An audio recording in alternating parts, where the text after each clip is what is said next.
Je suis ravie d'accueillir aujourd'hui comme sponsor de cet épisode Oemin Krill NKO. Est-ce que vous connaissez le complément alimentaire Oemin Krill NKO ? Il contient de l'huile de krill NKO 100% pure, réputée pour être l'un des plus puissants antioxydants connus. Oemin Krill NKO est riche en oméga 3, un des acides gras essentiels et nécessaires pour la santé du cœur, du cerveau et de la vision. Ce complément alimentaire est un allié parfait pour les sportifs, les femmes enceintes, les personnes âgées ou tout simplement pour celles et ceux qui souhaitent prendre soin d'eux. De plus, le krill contenu dans Oemin Krill NKO est pêché durablement en Antarctique où chaque lot est contrôlé et répond à des normes très exigeantes. Alors si vous souhaitez découvrir ce complément alimentaire, rendez-vous sur le site oemin.fr, je vous appelle oemine.fr. Merci à Oemin pour sa fidélité à Métamorphose.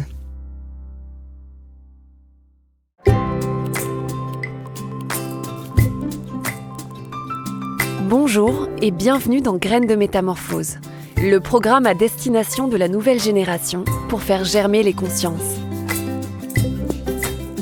Aujourd'hui, Claire-Marie Dikanska accueille une personnalité inspirante qui vous donnera les clés pour grandir en bienveillance et en conscience. Graines de Métamorphose, le podcast qui fait germer la conscience. En tant que femme, on se demande souvent si plus tard on va ressembler à notre mère.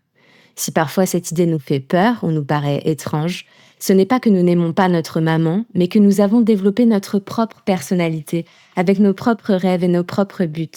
Nous sommes fondamentalement différentes de celle qui nous a élevés ou donné la vie.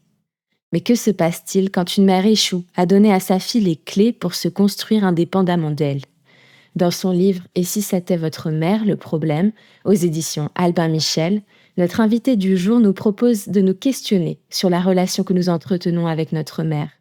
Et si couper ce lien réputé si fort est un processus difficile, la séparation est parfois nécessaire pour s'épanouir. Et vous, où en êtes-vous dans votre histoire mère-fille ? Le poids de la figure maternelle vous bloque-t-il dans votre vie ?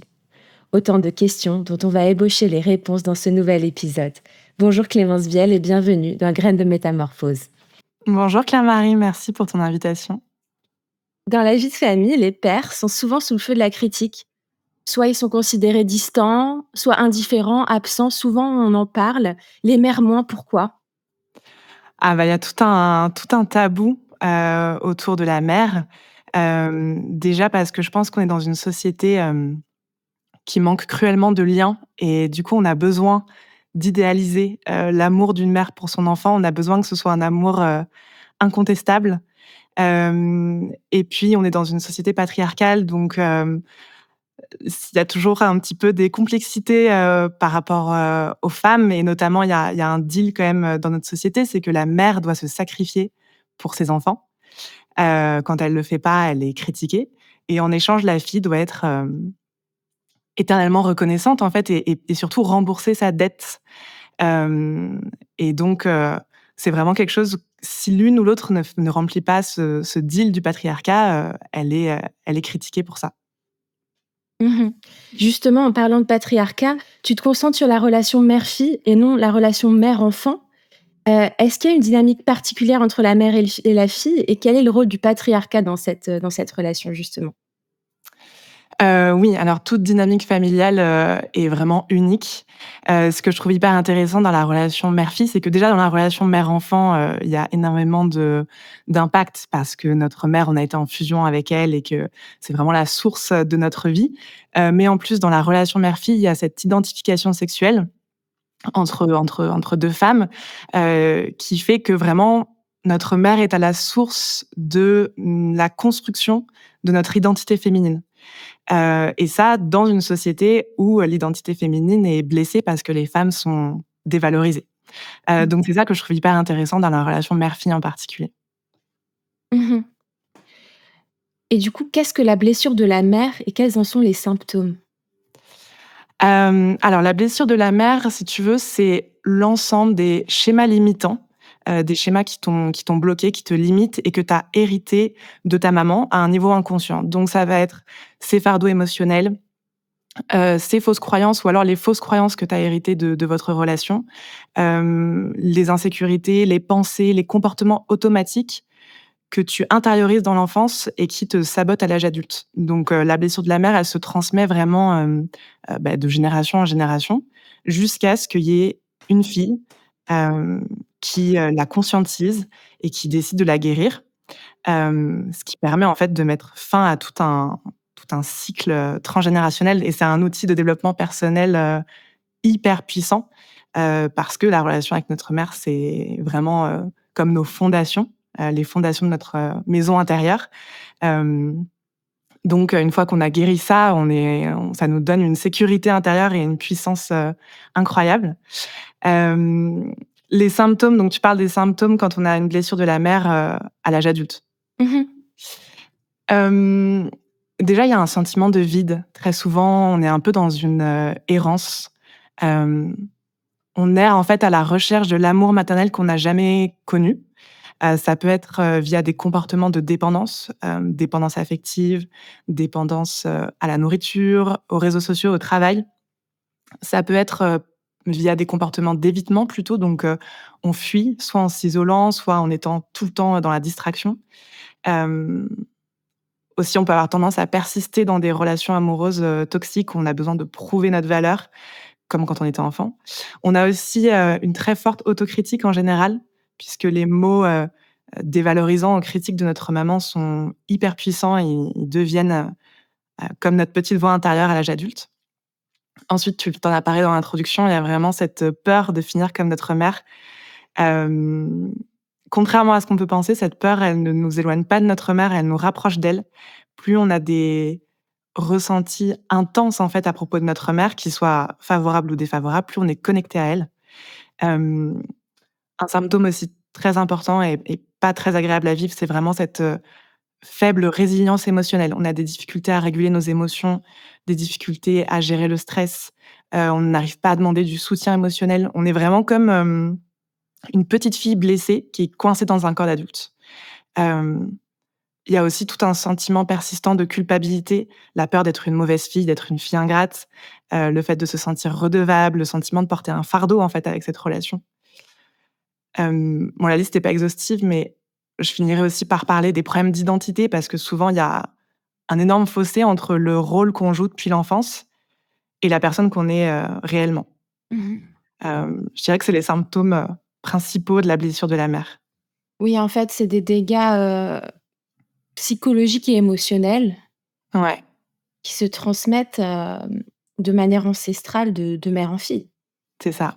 Qui affecte énormément de domaines de vie, en fait, parce que c'est notre identité féminine, c'est aussi notre estime, personnelle, c'est, comme je disais, la régulation des émotions, donc ça se retrouve dans les relations amoureuses, aussi notre façon d'avoir été encouragée, d'avoir été permise d'explorer, on va plus ou moins se limiter notre potentiel dans la vie professionnelle et cetera, donc ça a énormément d'impact dans plein de domaines de vie différents. D'accord.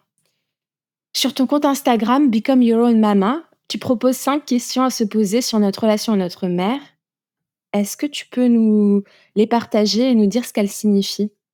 Il devait y avoir, est-ce que tu as le sentiment de porter un fardeau dans ta relation avec ta mère?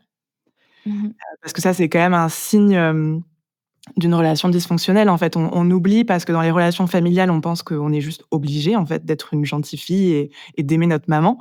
Mais en fait, une relation qui nuit à notre bien-être, émotionnel, mental, même parfois physique, n'est pas une relation, saine.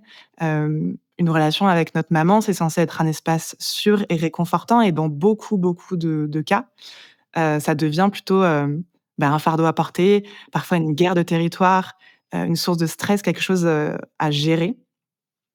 L'autre question qu'on peut se poser, c'est est-ce qu'on a un sentiment de culpabilité, ou un sentiment de dette, en fait, se sentir redevable constamment? Est-ce qu'on fait des choix par rapport à notre relation avec notre mère en fonction de ça? Est-ce que, je sais pas, on répond à tous ces appels, on accepte certaines choses parce qu'on sinon on se sent trop coupable ou parce que, voilà, il y a cette fameuse phrase, «Après tout ce que j'ai fait pour toi». Ça aussi, on s'habitue dans notre culture à ce que ce soit, normal de faire les choses comme ça par obligation, mais c'est pas normal. Une relation mère-fille, saine, on n'a pas besoin, en fait, de se sentir obligé de faire les choses. C'est vrai que, on se rend pas forcément compte, que la relation est toxique parce que pour nous, c'est normal, en fait. Depuis l'enfance, on a vécu ça. Totalement. Ouais, c'est notre modèle, donc on déjà, on met du temps, en fait, à se rendre compte que c'est différent ailleurs. Il faut qu'on grandisse et puis qu'on sorte du foyer.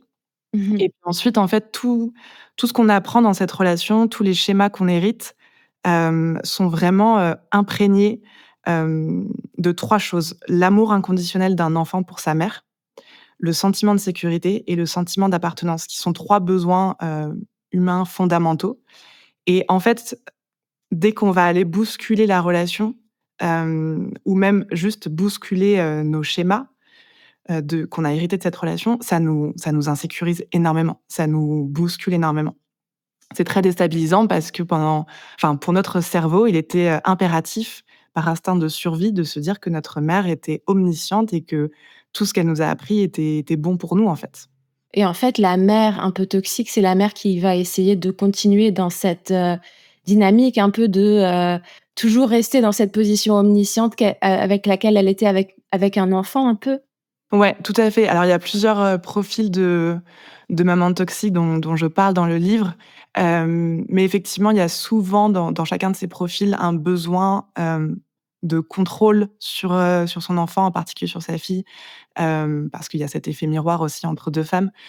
Besoin d'emprise, besoin de pouvoir et puis ce besoin de coller à l'image de la maman parfaite. Mais ça, c'est aussi, un résultat de notre société patriarcale qui demande aux femmes d'être toujours, perfectionnistes et parfaites. Et donc une mère a besoin de se dire qu'elle sait mieux que sa fille. En tout cas, Mmh. plusieurs mamans toxiques, la maman contrôlante, la maman étouffante, la maman narcissique, elles ont vraiment besoin de garder, cet ascendant.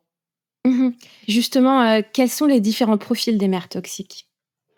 Alors d'abord, tu as la maman, alors juste un petit, disclaimer, c'est vraiment une typologie à visée pédagogique, Mmh. ces profils sont pas du tout rigides. C'est juste pour expliquer au mieux, les comportements toxiques et pour que, les filles qui ont grandi avec ces mamans puissent faire sens de leur expérience. Mais les profils sont pas rigides, une maman peut, présenter plusieurs comportements, de profils combinés. Hem et donc pour commencer, il y a la maman victime. Donc elle, c'est celle qui attire l'attention en jouant la victime dont il faut prendre soin. Donc, en fait, c'est une sorte de narcissisme déguisé parce qu'elle est tellement centrée sur son mal-être qu'elle est incapable de prendre en compte les besoins de sa fille. Ensuite, on a la maman étouffante. Hem, alors elle pense qu'elle aime juste trop sa fille. Elle se perçoit comme un genre de maman, un genre de super maman et pour elle, on peut pas lui reprocher d'aimer trop sa fille, sauf qu'en fait, elle a pas de limite. Il y a pas de limite entre la mère et la fille. Oui. Elle se permet d'envahir sa fille et sous prétexte que tu es ma raison de vivre, elle l'engloutit, en fait. Et la fille, en face, elle suffoque et surtout elle apprend, que de l'amour, c'est de la codépendance, en fait. Elle risque de confondre les 2 pendant sa vie d'adulte. La troisième maman, dont je parle dans le livre, c'est la maman qui a besoin d'être maternée. Donc déjà, souvent, ces 3 profils, se retrouvent ensemble. Hem, elle réclame à sa fille l'amour maternel, dont elle a été privée pendant son enfance, pendant sa propre enfance. Et là, le message, c'est: «Qu'est-ce que je ferais sans toi?» Hem, donc la fille, dans ce cas-là, elle se sent vraiment responsable de sa mère, responsable de son bien-être, émotionnel et parfois, même, financier, matériel, et elle risque vraiment de développer un syndrome de la sauveuse qui va la suivre tout au long de sa vie. Ensuite, on a la maman, contrôlante. Donc elle, comme on disait, elle est convaincue de mieux savoir que sa fille, ce qu'elle ressent, ce dont elle a besoin. En fait, c'est juste qu'elle est profondément anxieuse et son anxiété s'apaise seulement quand elle a le sentiment d'avoir le contrôle sur son environnement. Donc elle contrôle, voilà, elle supervise sa fille comme, elle supervise, son mari, son chien, ses meubles, sauf qu'encore une fois, avec la relation avec la fille, il y a cet effet miroir, cette identification sexuelle qui fait que ça peut être encore plus toxique qu'elle le fait avec les autres. Hem et dans ce cas-là, la fille, elle est vraiment privée de sa propre voix, en fait. Et elle intériorise la voix critique de sa mère et ça va devenir sa petite voix intérieure à l'âge adulte. Ensuite, on a la maman narcissique. Alors elle, ce qui lui importe, c'est d'être perçue comme supérieure aux autres. Et donc, elle utilise ses enfants comme faire-valoir. C'est vraiment important qu'ils reflètent une bonne image d'elle, au reste du monde. Pour ça, elle n'hésite pas à les mettre en compétition ou à faire du favoritisme. L'enfant chouchou, ça va être celui qu'elle peut, exhiber, en fait, pour s'attirer les louanges du reste du monde. Et en revanche, l'enfant qui ne la met pas assez en valeur à son goût risque de devenir, son bouc émissaire. Elle, c'est une maman qui a appris, en fait, certainement dans l'enfance, que la vie, c'est une compétition. Il y a des gagnants, il y a des perdants et pour elle, c'est un instinct de survie de surtout pas faire partie des perdants, en fait. Là, la fille, en général, le risque, c'est qu'elle se sente jamais à la hauteur. Elle s'est jamais sentie à la hauteur des attentes de sa mère et elle risque d'être perpétuellement en quête, de validation extérieure. Ah, ensuite, on a la maman indifférente. Hem, alors elle, en apparence, elle semble pas forcément négligente parce que souvent elle répond très correctement aux besoins matériels de sa fille. Mais dans l'intimité, c'est une maman qui est froide et qui est, insensible aux besoins émotionnels de sa fille. En fait, la proximité, l'intimité émotionnelle la met très mal à l'aise. Et comme elle refoule ses propres émotions, elle est incapable d'accueillir les émotions de sa fille. Et la fille, elle a vraiment le sentiment qu'elle doit être transparente et que ses émotions et ses besoins, ne sont pas légitimes, en fait. Et enfin, on a la maman imprévisible. Alors elle, elle peut passer de la mère, gentille et attentionnée à la mère, impitoyable en un claquement de doigts. Elle a vraiment un manque d'équilibre, émotionnel et ça crée une atmosphère, instable, anxiogène à la maison.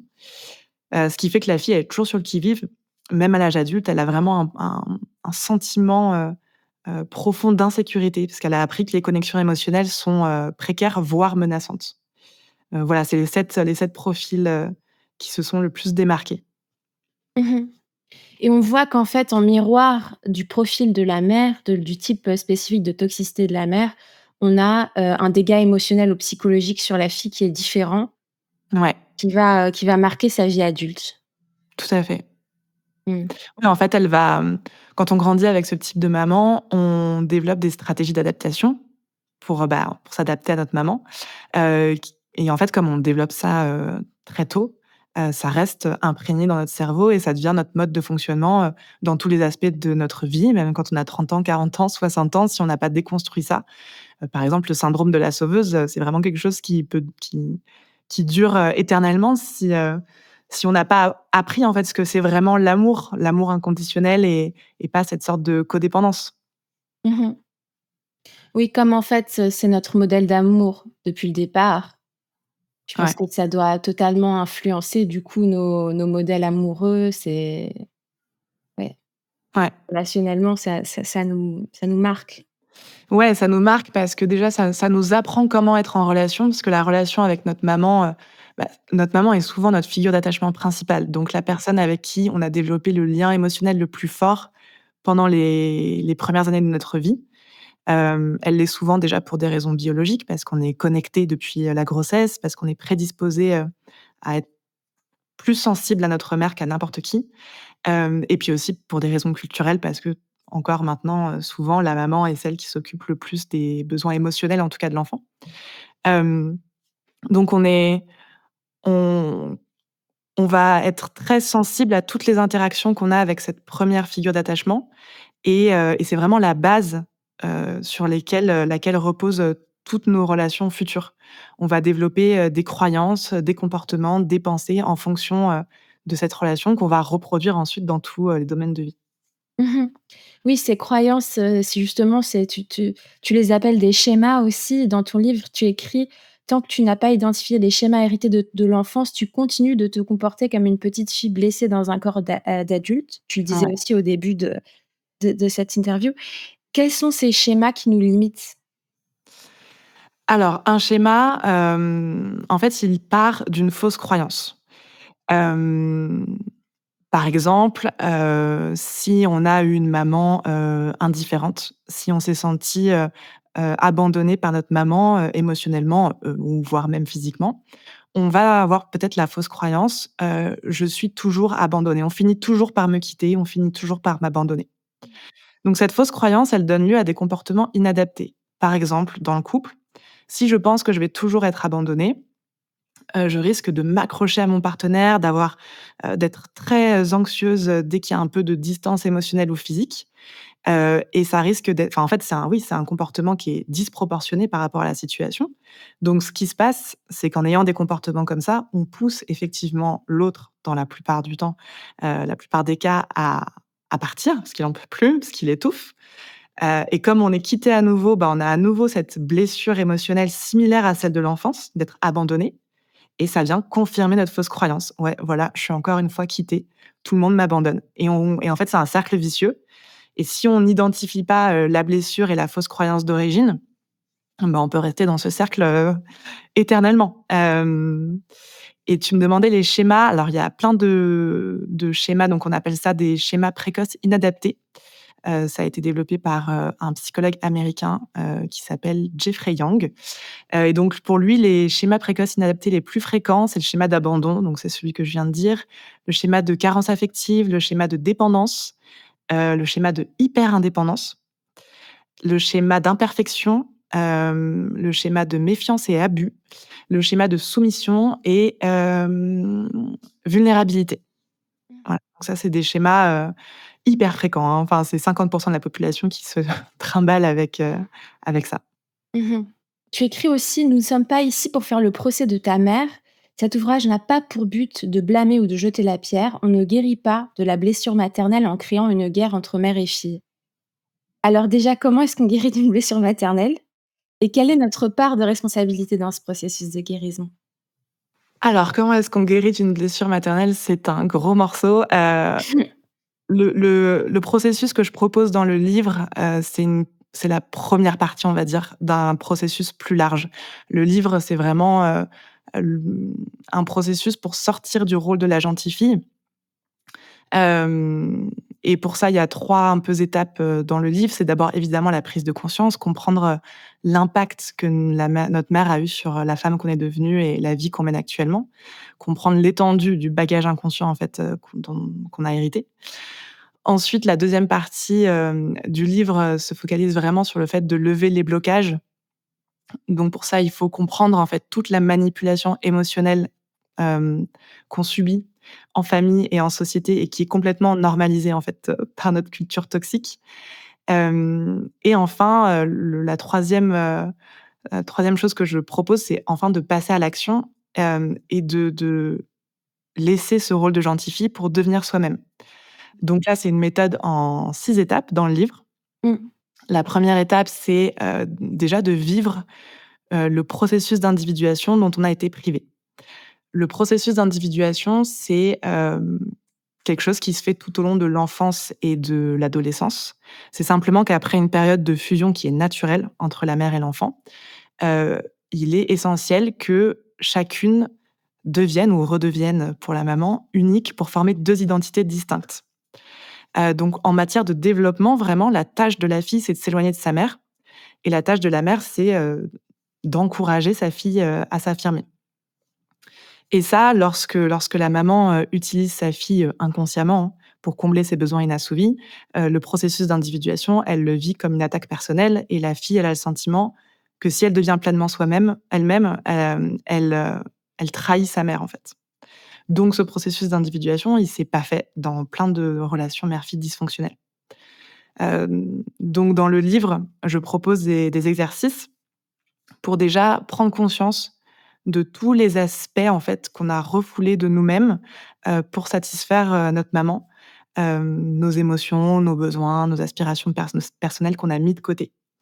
La deuxième étape, c'est, de mettre fin au conflit intérieur. Le conflit intérieur qu'on a tous, il est entre notre besoin d'attachement et notre besoin d'authenticité. Le besoin d'attachement, c'est un besoin impérieux pour l'enfant. S'il en va de sa survie, il a besoin de créer un lien d'attachement avec, sa figure d'attachement principale, au minimum, pour survivre, puisqu'il reste quand même, dépendant, pendant, beaucoup d'années par rapport à d'autres animaux. Et ensuite, on a le besoin d'authenticité qui, va plutôt émerger au fur et à mesure que l'enfant grandit. Et en fait, la gentille fille, elle a appris qu'il faut choisir entre les 2. Il faut choisir entre attachement et authenticité. Parce qu'elle a dû cacher une partie d'elle-même pour rester en lien avec sa mère. Contrairement, aux filles qui ont été aimées inconditionnellement et dont l'authenticité, la singularité ont été célébrées dès le plus jeune âge. Elles ont vraiment intériorisé cette croyance qu'elles peuvent être elles-mêmes et rester en lien avec l'autre. Hem, Elles le savent, c'est en elles. Donc là, pour mettre fin au conflit intérieur, pareil, je propose des exercices dans le livre, déjà pour remplacer toutes ces croyances qu'on a: «Je dois être comme ceci pour être aimé, je dois faire cela pour être aimé». Et puis aussi pour du coup, c'est encore cette histoire de schéma, il faut que nos comportements soient alignés avec nos croyances. Donc pour aller au bout du processus, il faut, aussi, faire un peu, avoir un regard sur nos relations. Quelles sont les relations, qu'on entretient et qui vraiment célèbrent qui on est réellement, dans lesquelles on n'a pas à jouer un rôle? Mmh. Ça, c'est une étape importante. La troisième étape, c'est acquérir la maturité émotionnelle. Que notre mère, du coup, n'a pas et ne nous a pas, transmis pendant l'enfance. Donc c'est savoir, accueillir ses émotions sans les refouler, savoir exprimer, et identifier ses émotions, ses besoins, ses limites personnelles. Hem, Ça induit aussi de ne pas ressentir les émotions des autres à leur place. Là, on est dans le syndrome de la sauveuse, qui est assez, fréquent dans la relation mère-fille. Et donc là, je propose, des pratiques quotidiennes, pour apprendre à accueillir et à exprimer nos émotions et nos besoins. La quatrième étape, c'est de poser des limites. C'est de décider ce qui est acceptable ou non, de ne pas laisser les autres décider pour nous, de faire respecter du coup notre espace, émotionnel et notre espace physique et surtout accepter de décevoir les autres. Ça, c'est hyper inconfortable, pour la gentille fille. Ensuite, la cinquième étape, c'est évidemment de faire face à la réaction maternelle, parce que quand on a dit, «oui», toute sa vie, c'est très difficile de dire «non». On se sent mal, on se sent coupable. Faut bien se rendre compte que c'est pas de l'altruisme, hein, si on disait oui à tout. C'est juste qu'on fuit, en fait, l'inconfort de la culpabilité. Donc faut s'en rappeler. Quand la culpabilité arrive, il faut l'accepter, mais ne pas laisser, la culpabilité dicter notre vie, en fait. Faut bien se rendre compte que la culpabilité, c'est un outil de contrôle, en fait. C'est pas un truc qu'on a en nous et ça n'a rien à voir avec le fait d'être une bonne personne.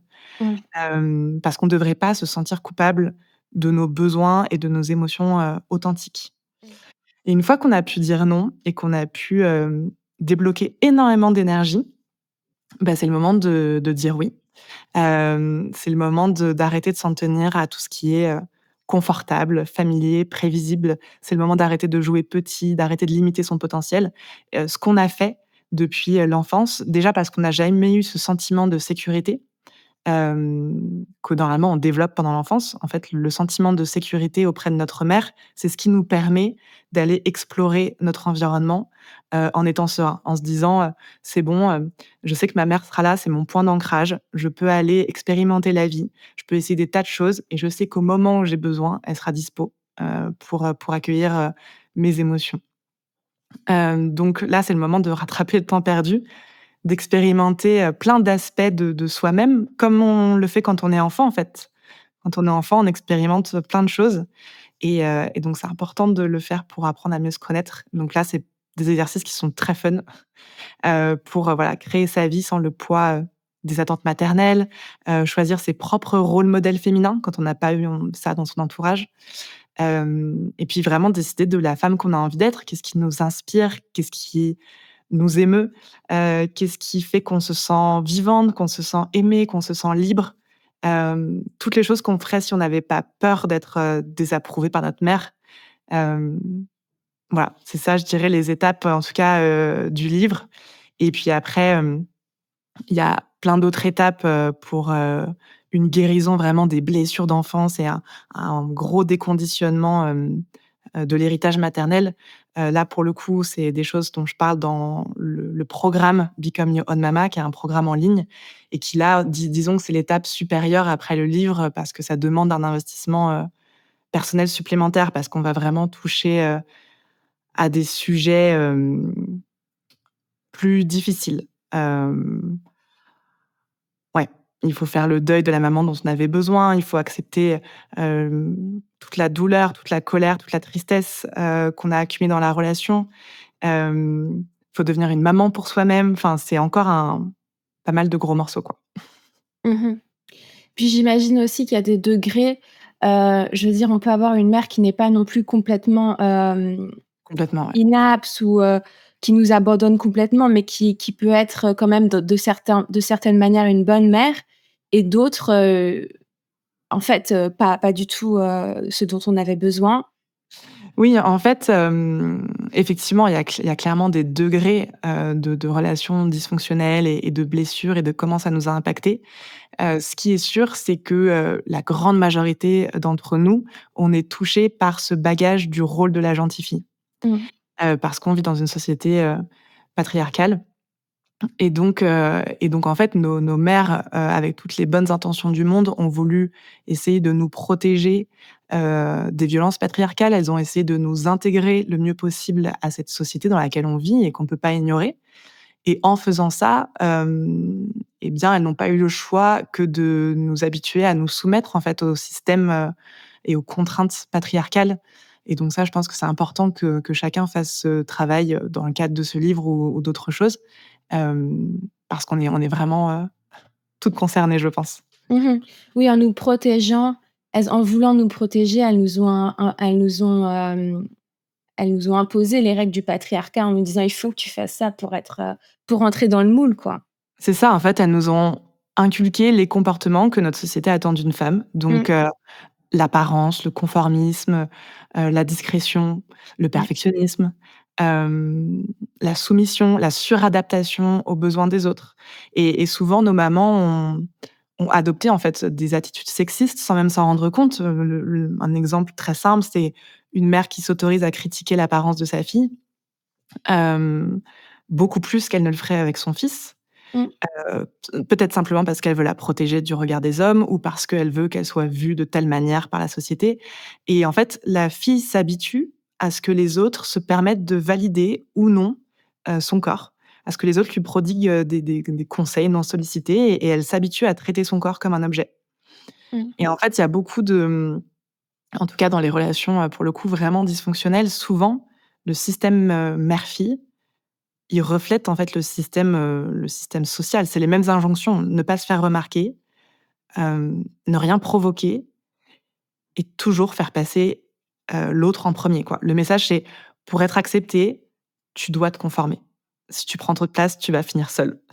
Mmh. Et donc souvent, dans la relation mère-fille, la maman reproduit un fonctionnement qui est oppressant, contrôlant, hem, inégalitaire, où il y a pas de respect des individualités, il y a pas de liberté d'expression, et la consigne, en fait, c'est cette phrase, «Je suis ta mère, donc tu fais ce que je te dis».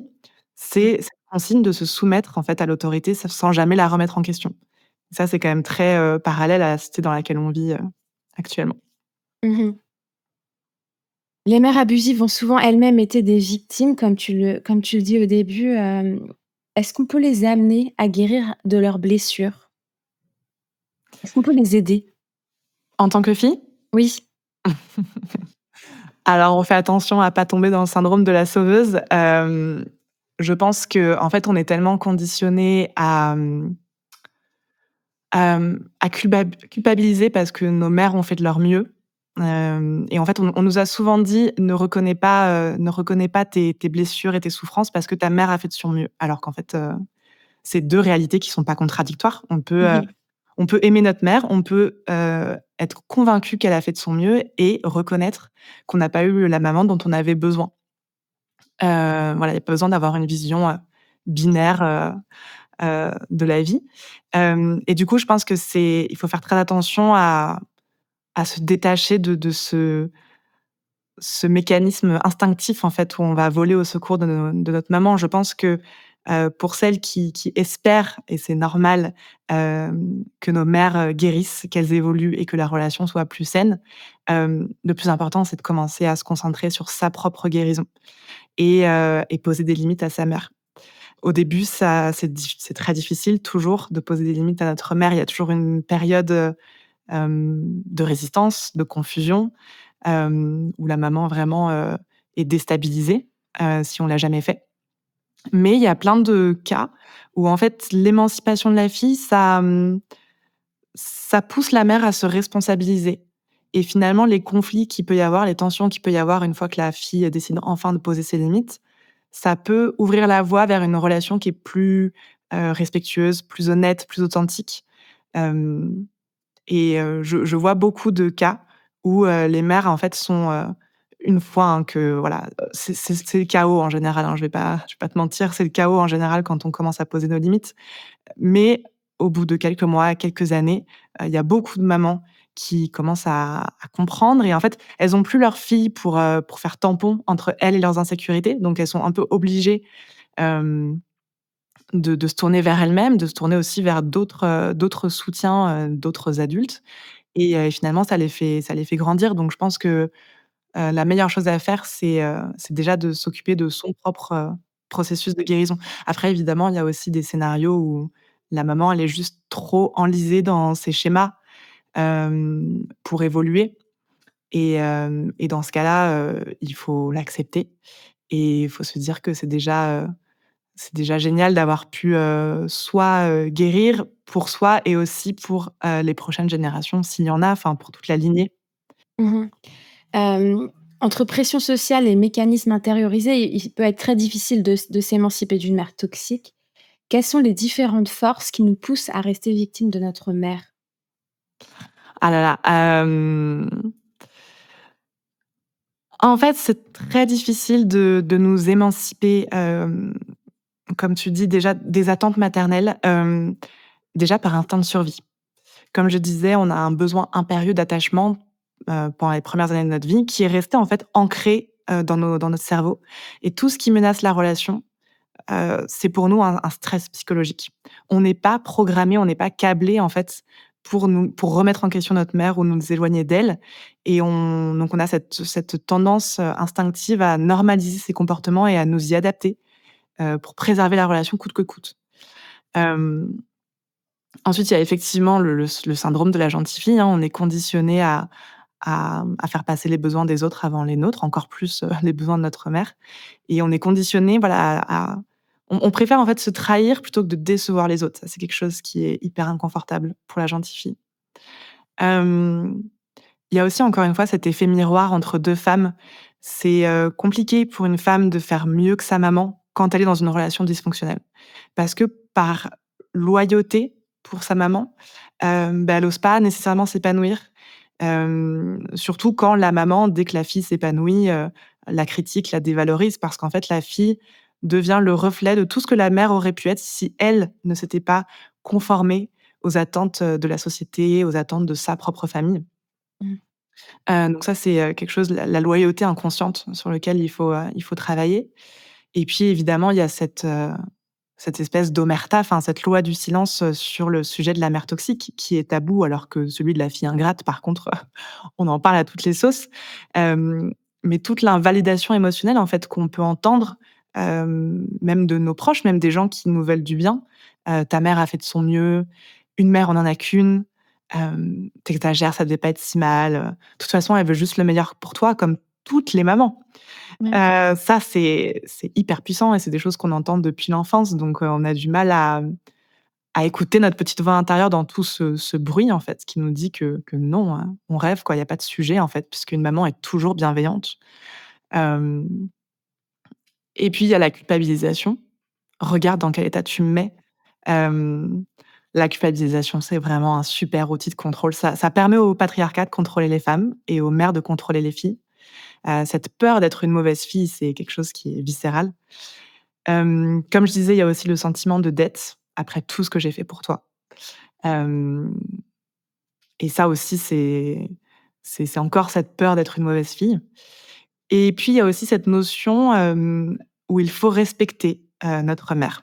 Mais ça, c'est très marrant parce que dans notre société, le respect, c'est quelque chose d'assez, improbable parce que, normalement, le respect dans une société, mature émotionnellement, c'est quelque chose qu'on accorde à tout être humain, tout simplement parce qu'il existe et parce qu'il partage, la même terre que nous. Mais dans notre société patriarcale, le respect, c'est vraiment devenu une question de domination. On accorde notre respect, à ceux qui ont un ascendant sur nous, qui sont supérieurs à nous, je sais pas, parce qu'ils sont plus anciens ou parce que, ils ont un meilleur, statut social, et le respect dans la relation mère-fille, c'est vraiment devenu quand on dit: «Respecte ta mère», ça veut dire en gros refoule tes émotions, Mmh. passe les choses sous silence, évite le conflit à tout prix Mmh. et puis surtout, surtout, sauve les apparences, quoi. Donc ça, c'est hyper, dangereux parce que, dès que la gentille fille ressent une émotion inconfortable, elle est conditionnée à se demander: «Qu'est-ce qui cloche chez moi?» au lieu de se demander: «Qu'est-ce qui cloche dans cette situation, en fait?» Mais c'est vrai qu'aussi dans nos imaginaires collectifs, la place de la mère est tellement importante, tellement sacralisée Ouais. que c'est vraiment difficile de pouvoir assumer socialement, par exemple, d'avoir dû prendre ses distances avec sa mère, j'imagine. Mmh. De devoir dire, moi par exemple, je ne parle plus à ma mère ou parce que ça, c'est un peu, je veux dire, c'est l'extrême, mais parfois il faut couper les ponts. Oui. Hem, Bah, le scénario dont on parlait tout à l'heure de la maman qui n'arrive pas à sortir de ses schémas, si ça engendre le fait que la mère continue à violer les limites de sa fille, la fille a tout à fait le droit de décider de couper les ponts, temporairement ou indéfiniment. Une relation saine, ça se construit à 2 en fait. mmh comment savoir quand il faut, s'en aller pour se protéger? Hem Je pense que c'est une fois qu'on a essayé de poser nos limites, qu'on a essayé de les exprimer au mieux, qu'on a fait preuve de patience parce que il faut aussi accepter, hein, le mécontentement, de notre mère en face qui se retrouve face à une fille, à laquelle elle n'est pas habituée, qui se retrouve, voilà, soudainement avec ses limites, ses frontières personnelles alors qu'elle a toujours pu, engloutir sa fille, sans que ça pose problème. Donc c'est normal que ça crée, un peu du chaos à un moment donné, mais si, malgré tout ce qu'on essaye, notre maman continue à ne pas respecter nos limites et que la seule solution, c'est de couper les ponts, c'est important de le faire, en fait. Parce que quand on accepte l'inacceptable, on passe un message, très dangereux à notre inconscient, en fait. On se dit: «Je ne vaux pas la peine qu'on respecte mes limites, je vaux pas la peine qu'on me respecte» et du coup, ça, c'est encore une fois une croyance qu'on va trimballer dans tous nos domaines de vie et qui va créer une vie, qui est pas très sympa quoi, pas très fun. Mmh Est-ce qu'il y a une manière saine de prendre ses distances et comment ce serait? Comment faire? Hem, Déjà, je pense que c'est important d'essayer de penser aux limites, qu'on veut poser, à froid. Mmh. Pas quand on est dans voilà, quand on n'en peut plus, quand on est dans un conflit, quand on est, dans le chaud, là c'est compliqué d'avoir des conversations ou des initiatives, très productives. Mais, c'est important de se poser, prendre le temps de se dire: «OK, c'est quoi les situations que je subis avec ma mère et que j'ai plus envie de subir?» ou alors que, soit que je refuse complètement de subir, soit, je suis OK pour faire certains compromis. Et donc c'est ça, hein, poser des limites, c'est soit dire: «Je ne veux plus». Je sais pas, par exemple, «Je ne veux plus, que tu te pointes chez moi, sans prévenir», ça c'est mort, c'est terminé. Ou alors, je sais pas, au lieu de m'appeler, tous les jours, 1 heure, j'accepte, qu'on s'appelle, 1 heure par semaine. On peut se donner un jour pour s'appeler, pour échanger. Je serai disponible pour toi à ce moment-là. Donc, voilà, décider des limites appropriées et puis effectivement décider des conséquences si la limite n'est pas respectée. Par exemple, si ta mère continue à se pointer chez toi, bah, c'est quoi la conséquence? C'est que tu lui ouvres plus la porte, en fait. Ça, c'est difficile à mettre en place, mais c'est très important de, d'appliquer ces conséquences. Prévenir avant, communiquer au mieux, mais ne pas hésiter à tenir ses promesses, en fait, envers soi-même, hem et maintenir le cap malgré la culpabilité. Mmh J'ai une dernière question, mais je sais que c'est pas, le sujet du livre vraiment, parce que tu le Ouais. mentionnes à un moment, mais j'aimerais quand même savoir si, quand on est une mère soi-même, quelles questions on peut se poser pour avoir une relation saine avec son enfant? Alors c'est non, mais c'est pas le sujet du livre, mais c'est effectivement, moi dans le cadre du programme en ligne Become Your Own Mama, j'ai énormément de jeunes mamans, Mmh. heu, ou de femmes enceintes en fait surtout, qui donc enceintes de leur premier enfant en général, qui font le programme parce que c'est vraiment un déclencheur en fait. Déjà parce que je pense que c'est une période où on est très connecté à soi-même. Il y a beaucoup d'émotions qui peuvent ressurgir, beaucoup de blessures, de peurs qui peuvent ressurgir à ce moment-là. Donc c'est déstabilisant, mais c'est aussi une super porte vers notre inconscient. Ça permet de mettre le doigt sur beaucoup de choses à ce moment-là. Et aussi parce qu'on très souvent, on veut surtout pas reproduire les mêmes schémas avec notre fille que ce que notre maman a fait avec nous. Donc là encore, moi, mon conseil, c'est vraiment, avant de se focaliser encore une fois sur les autres, sur son enfant, sur sa mère, sur son conjoint, se focaliser sur sa propre guérison parce que vraiment, le plus beau cadeau qu'on puisse faire à son enfant, c'est être une maman qui est bien dans ses baskets, quoi. Parce que c'est vraiment ça qui va lui transmettre le message que la vie, elle est belle et que ça va bien se passer pour lui. Merci beaucoup Clémence pour cette invitation à questionner une des relations piliers de notre vie.